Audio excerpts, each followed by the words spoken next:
अस्सलाम वालेकुम students, as you know myself Babar. तो आज का हमारा टॉपिक है difference between mitosis and meiosis. हमने पीछे जो है वो पिछले लेक्चर्स में जो है ना वो माइटोसिस और मियोसिस को क्या डिटेल के साथ पढ़ा है। आज हम इसके जो ना डिफरेंसेस देखेंगे कि माइटोसिस और मियोसिस के दरमियान क्या क्या होते हैं। तो आए हम समझते हैं अपना टॉपिक माइटोसिस और मियोसिस। माइटोसिस में क्या होता है, अगर इसको डिफाइन हम करें तो नंबर ऑफ क्रोमोसोम जो होते हैं वो पेरेंट सेल में क्या है जितने होते हैं सेम उतने ही क्या डॉटर सेल में जाते हैं, यानी कि नंबर ऑफ क्रोमोसोम क्या कंजर्व रहते हैं, सेम रहते हैं from one generation to another generation. ठीक है, number of chromosome remain same from one generation to another generation. जो माइटोसिस होती है हमारे सेल डिवीजन, वो क्या है डिप्लॉइड में भी हो सकती है सेल में और हैप्लॉइड में भी हो सकती है। इसलिए मैंने यहाँ पे लिखा है 1n और 2n, यानी कि ये दोनों में हो सकती है, डिप्लॉइड सेल में भी हो सकती है और हैप्लॉइड सेल में भी हो सकती है। और इसके नतीजे में जो जितने सेल बनते हैं उनकी तादाद होती है 2 डॉटर सेल। आया वो हैप्लॉइड भी हो सकते हैं और वो डिप्लॉइड भी हो सकते हैं। वो हमारे पास एक्सेप्शनल चांसेस हैं कि वो अगर हमारा सेल हैप्लॉइड है तो जो नेक्स्ट डॉटर सेल बनेंगे वो भी हैप्लॉइड होंगे। अगर हमारा सेल जो है वो डिप्लॉयड है तो नेक्स्ट जो डॉटर सेल होंगे वो भी क्या होंगे, डिप्लॉयड होंगे। इसके बाद एक और इसका हमने नाम पढ़ा था, वो क्या था, इक्वेशनल डिवीजन। माइटोसिस का दूसरा नाम हमने रखा था कि इक्वेशनल डिवीजन था। वो इसलिए था कि इनमें जो नंबर ऑफ क्रोमोसोम होते हैं वो सेम होते हैं और इक्वेशनल डिवीजन भी होता है मसावी, यानी कि क्या है इक्वल रहते हैं नंबर ऑफ क्रोमोसोम्स। ठीक है, नेक्स्ट हमने जो है इसकी अक्रंस देखी, पहले भी बता चुके हैं कि जो होता है ये माइटोसिस वो सोमैटिक सेल्स में होता है। आप सबसे पहले पता होना चाहिए कि सोमैटिक सेल्स क्या होते हैं। बॉडी सेल्स को कहते हैं, ऐसे सेल जो हमारी ऑर्गेनिज्म की क्या है बॉडी को बनाते हैं, उसको हम सोमैटिक सेल्स कहते हैं या बॉडी सेल्स कहते हैं। अब उनमें एग्जांपल ले लें, एपिथेलियल सेल्स हैं। ठीक है, कोई भी हमारे बॉडी का सेल है वो हमारे पास एपिथेलियल सेल होता है और इसके नतीजे में जो ऑफ स्प्रिंग बनते हैं माइटोसिस के नतीजे में, वो क्या होते हैं आइडेंटिकल टू द पेरेंट्स, यानी कि वो पेरेंट्स के साथ क्या बिल्कुल मुशाबा होते हैं 100% वाले। ठीक है, इनमें जो है ना वो 0.5% भी क्या है जो ना वेरिएशन नहीं आती। जैसा पेरेंट होगा वैसे ही क्या है ऑफ स्प्रिंग पैदा होगा, क्योंकि इसके अंदर क्या होता है आगे जाके बताता हूँ। और दूसरा क्या हमारे पास जो माइटोसिस है वो ए सेक्सुअल रिप्रोडक्शन में होती है और ज्यादातर जो है ना वो प्रोकैरियोट्स करते हैं, जिसमें वो बैक्टीरियाज आ जाती हैं। ठीक है, वो सारे जितने भी अमीबा है, पैरामीशियम है, इग्लिना है, प्रोटोजोआ, सारे क्या है जो ना ए सेक्सुअल रिप्रोडक्शन के थ्रू के अपनी तादाद को बढ़ाते हैं। अब यहाँ पे मैंने बोला है कि identical to the offspring parents, वो इसलिए आइडेंटिकल होते हैं कि इनमें जो है वो क्रॉसिंग ओवर नहीं होती। क्रॉसिंग ओवर क्या होता है कि जो क्रोमोसोम्स होते हैं है ना, फेज 1 से पहले जो हमारे पास आता है मियोसिस में प्रोफेज आता है, वहां पे क्या होता था क्रॉसिंग ओवर होती थी एट क्याज़ पॉइंट। यहाँ पे जो है ना क्याज़ पॉइंट भी नहीं होता ना क्रॉसिंग ओवर होती है, यानी कि यहाँ पे जेनेटिक वेरिएशन इसीलिए नहीं आती क्योंकि यहाँ पे क्रॉसिंग ओवर नहीं हो रही होती माइटोसिस में। दूसरा क्या इसमें वेरिएशन नहीं आती क्योंकि इसमें क्रॉसिंग ओवर नहीं हो रही। और ये क्या है सिंपलर देन मियोसिस। ये जो मियोसिस है यानी कि ये सिंपल ये भी नहीं होता, लेकिन एज कंपेयर मियोसिस ये क्या होता है सिंपल होता है क्योंकि इसमें जो ना वेरिएशन नहीं आती, सिंपलर प्रोसेस है। ठीक है, ये हो गया हमारा। देन हमने जो ना मियोसिस को देखना है कि नंबर ऑफ क्रोमोसोम इसमें क्या आ जाते हैं हाफ हो जाते हैं। यहाँ पे लिखा मैंने डीसी, डीसी से मुराद है डिप्लॉइड सेल। ठीक है, कि जो मियोसिस होती है उसमें नंबर ऑफ क्रोमोसोम के होते हैं हाफ हो जाते हैं इन डिप्लॉइड सेल, यानी कि जो मियोसिस होती है वो ओनली अकर इन डिप्लॉइड सेल, जबकि हमारे पास माइटोसिस थी वो दोनों सेल में हो जाती थी। ठीक है, अब इसको हमने नाम दिया था रिडक्शनल डिवीजन का। वो कैसे कि इनमें जो नंबर ऑफ क्रोमोसोम है वो क्या हो जाते थे हाफ हो जाते थे। अब देखें यहाँ पे हमारे पास जो है ना वो 2n है यानी डिप्लॉइड सेल है, इसके अंदर हुई मियोसिस 1, m1 लिखा है मैंने मियोसिस 1। मियोसिस की दो टाइप होती है मियोसिस 1 और मियोसिस 2। ये तो सिमिलर टू माइटोसिस होती है। मियोसिस 1 में डिप्लॉइड सेल जो है वो डिवाइड होकर क्या है दो हैप्लॉइड डॉटर सेल बना रहा है। अब ये दो हैप्लॉइड डॉटर सेल इनके अंदर होगी मियोसिस 2 और ये फर्दर क्या है 4 हैप्लॉइड डॉटर सेल बनाएंगे। यहां से लेके यहां तक मियोसिस 1 हुई, यानी कि एग्जैक्टली मियोसिस हुई जहां पे नंबर ऑफ क्रोमोसोम क्या हो गए रिड्यूस टू हाफ हो गए from parent cell to daughter cell, जबकि इसके अंदर हुई माइटोसिस या मियोसिस 2।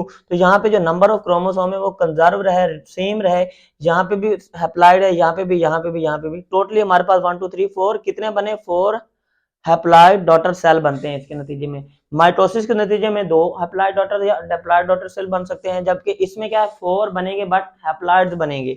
उसके बाद रिडक्शनल डिवीजन नाम दिया था कि वो नंबर ऑफ क्रोमोसोम हाफ हो जाते हैं। अब ये कहाँ पे होते हैं, इधर वाली जो सोमैटिक सेल में होती है, ये वाली जर्म लाइन सेल में होती है। अब पता होना चाहिए कि जर्म लाइन सेल क्या होते हैं, जिसको हम गैमेटिक सेल्स बोलते हैं। अब गैमेटिक सेल्स कौन से होते हैं, एग और स्पर्म सेल, ठीक है। और ये क्या है, इधर था आइडेंटिकल कॉपीज बनती थी, कि जबकि इधर क्या है आइडेंटिकल कॉपीज नहीं बनती। वो अभी हमारा जो है ना वो पॉइंट क्लियर हो जाएगा कि आइडेंटिकल कॉपीज यहाँ पे क्यों नहीं बनती। यहाँ पे जो है ना वो इधर क्रॉसिंग ओवर नहीं होती थी, जबकि इधर क्रॉसिंग ओवर होती थी। अब ये जो मियोसिस है वो सेक्सुअल रिप्रोडक्शन में क्या हेल्प करती है, या सेक्सुअल रिप्रोडक्शन में इन्वॉल्व होती है। अब देखें यहाँ पे जो हमारे पास यूकैरियोट्स हैं, यानी कि मल्टी सेलुलर ऑर्गेनिज्म है, कोई भी मैमल ले लें, कोई भी एनिमल प्लांट्स ले लें, ठीक है, उसके अंदर क्या है सेक्सुअल रिप्रोडक्शन हो सकती है, ठीक है।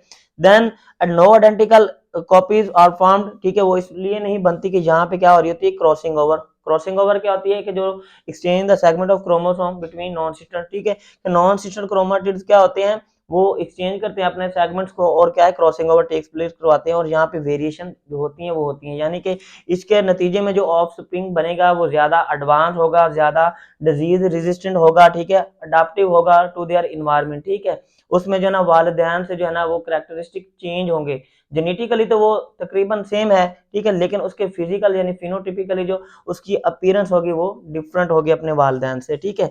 कम्प्लेक्स देन माइटोसिस, वो जो है वो दोनों ही कम्प्लेक्स होते हैं, ये कोई भी नहीं है कि माइटोसिस फ्री में नहीं हो जाता, लेकिन जो कम्प्लेक्स है वो क्या है डन माइटोसिस, यानी कि इसमें जो है ना वो फेजेस वगैरह ज्यादा आ जाते हैं, इसमें क्रॉसिंग ओवर हो जाती है, क्या मेटा पॉइंट होते हैं, इसलिए क्या है ये ज्यादा कम्प्लेक्स है एज कम्पेयर दैट वन। इसमें क्या है वेरिएशन नहीं आती, इसमें वेरिएशन आती है। इसमें एक और बात देखा जाए तो इसमें जो G2 फेज होता है, ठीक है, जैसे कि हमने वो सेल साइकिल के स्टार्ट में पढ़ा था, वो मियोसिस में नहीं होता, ठीक है। उसके बाद हमारे पास देख लें डिफरेंसेस हैं कि जो माइटोसिस था उसमें जो प्रोफेज ऑफ माइटोसिस, इसमें देखें कि जो है वो क्रोमोसोम, यानी कि वो पहले सेल साइकिल से जब आते थे हम इंटर होते थे, इंटरफेज से प्रोफेज में यानी कि एम फेज में, वहां पे वो क्रोमाटिन से कंडेंस होकर क्रोमोसोम में आता था, यानी कि ये क्रोमोसोम है यानी प्रोफेज है।